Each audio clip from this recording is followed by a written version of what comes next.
welcome to comicspriceguide.com presents Tales from the Geek. I am Aaron the Mechanic, and this is Deadpool!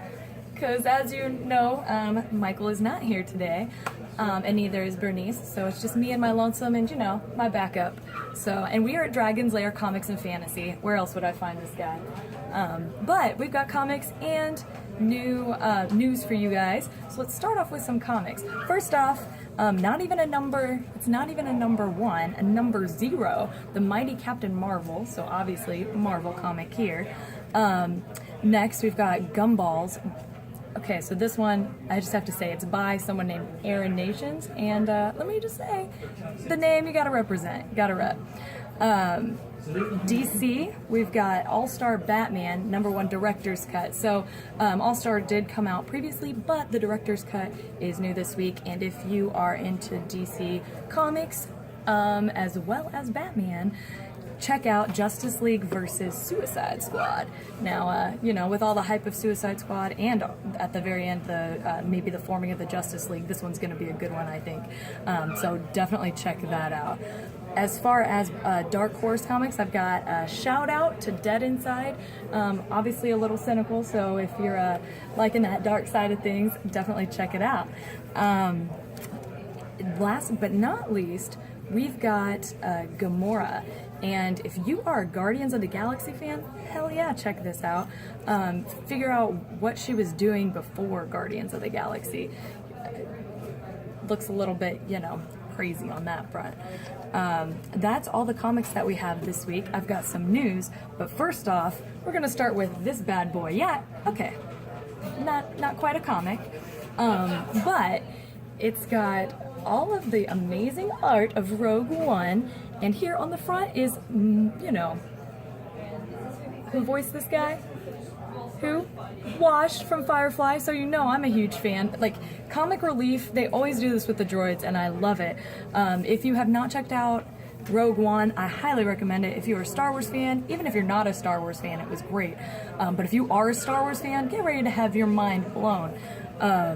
It was amazing. Like, spoiler, like every time I watch Star Wars, I wonder, I'm like, well, the Death Star basically had a self-destruct button, like how lucky for like the rebels, and the rebellion, but then now you understand why, like they give you the reason why. So I absolutely loved it. I think that's why a lot of people are raving about it. And if you, like I said, if you haven't seen it, check it out this weekend. In other news, of course, this past weekend, Rogue One did amazing. And I mean, gosh, that's blowing up everything, all the news. It was really good. I'm actually going to go see it for a second time tomorrow, so it's rewatchable for sure. Last but not least, on the news front, Marvel Comics actually got hacked on Twitter. So everyone be safe out there when you're tweeting, change your passwords sometimes, make sure you have a special character, all that good stuff. But yeah, sorry Marvel, that definitely sucks, but like I said, everybody change passwords. Not that will fix it 100% of the time, but that's all we have for this week, and our news and comics, and everyone have an amazing holiday. Deadpool and I are going to be chilling here. Come check us out at Dragon's Lair, and we will check you guys next week.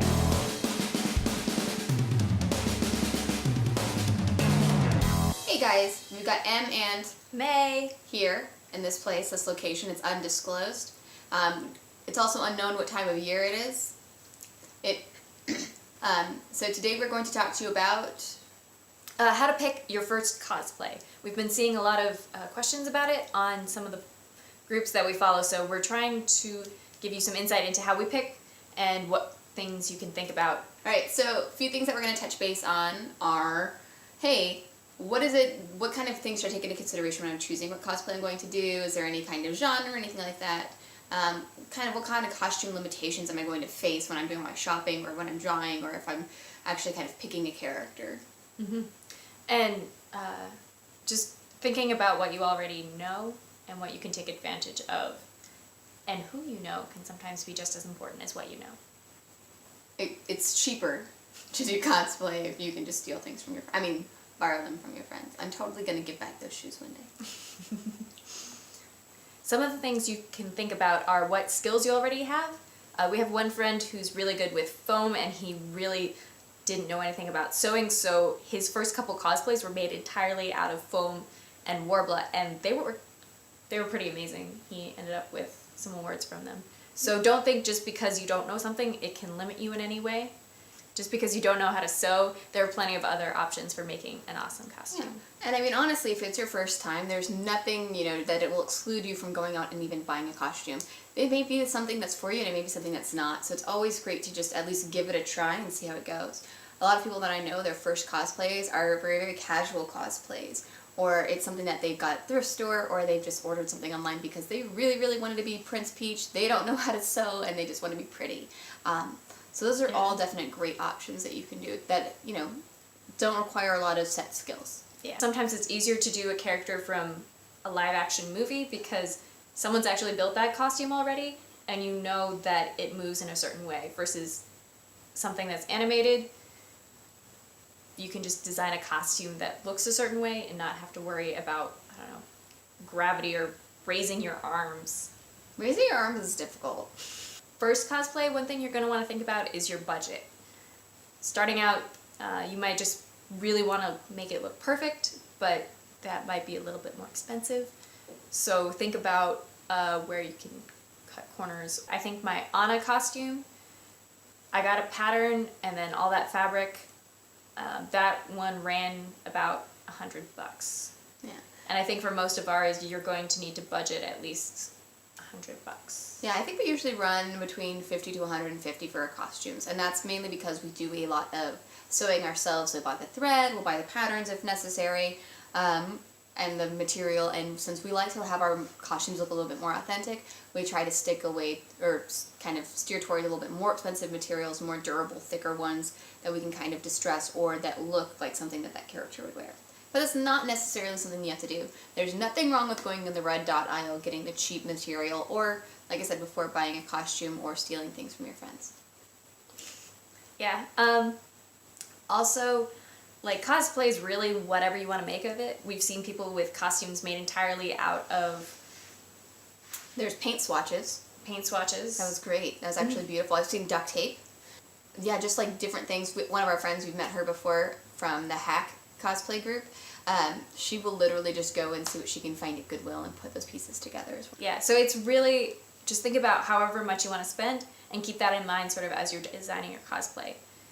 Another thing with your early cosplays, if you can break it down into a bunch of smaller pieces, as you get better at it, you can definitely upgrade certain pieces if you love the costume that much. Another thing I wanted to try was techniques. So what your cosplay choice for next may be depending on what kind of skill you're wanting to work on. So if it's your first one and you're saying, okay, I really want to do cosplay because I'm really interested in sewing, you might find something that's very, very dependent on actually creating a garment, creating a shirt, pants, suit, dress, all that fun stuff. Whereas opposed to, I've got a brother who may or may not be a real person who is really, really interested in working with armor, and so one of his first costumes is probably going to be more on the anime side because it's something he relates to, something he'd have fun to do, and he really wants to learn that skill of building with foam, coming with Warbler, and getting all that stuff done. And also to be thinking about how well you can move in the costume. Sometimes you can design something that'll look awesome, but if you can't move in it and you can't have fun the day of the convention, that's pretty much a no-go. Mm-hmm. What's most important is going out and having fun.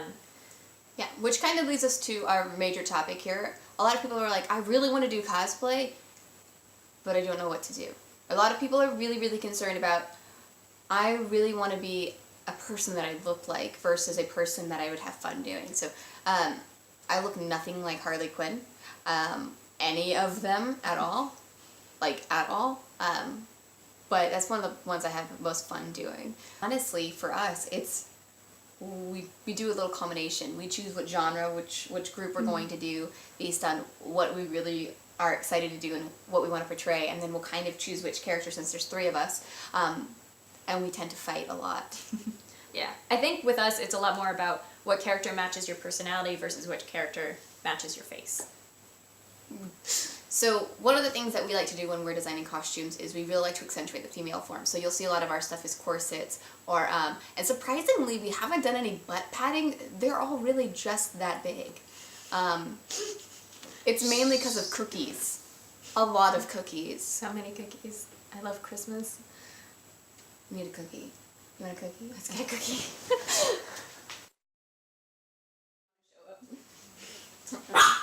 Alright, so like, Some things don't need accentuation. like we were saying, a lot of people are like, oh, I'm too big, or I'm not big enough, or anything like that, worried about your shape not fitting your character. Who cares? Forget that noise. Yeah. You don't need that in your life. So, cheers to cookies. Cheers to cookie. Chink. I mean, that's why, if you're really concerned about it, that's what corsets are for. That's what... Corsets, Spanx, Yeah. And control top pantyhose. in all honesty, you love every single person out there that is putting in effort and has a great idea, a great costume, and is having fun, regardless of their size, shape, looks, anything like that. Just feel powerful in your cosplay. Hi guys, thank you for joining us this week on Tales from the Geek. Hopefully you have some ideas on how to start your first cosplay. And if you can't sew hot glue, peace out. You said work it, and I immediately started going, let me work it. Put my thing down, flip it, and reverse it. I don't know why the durkadur is part of the words. That's just not a real word. You can't not sing it.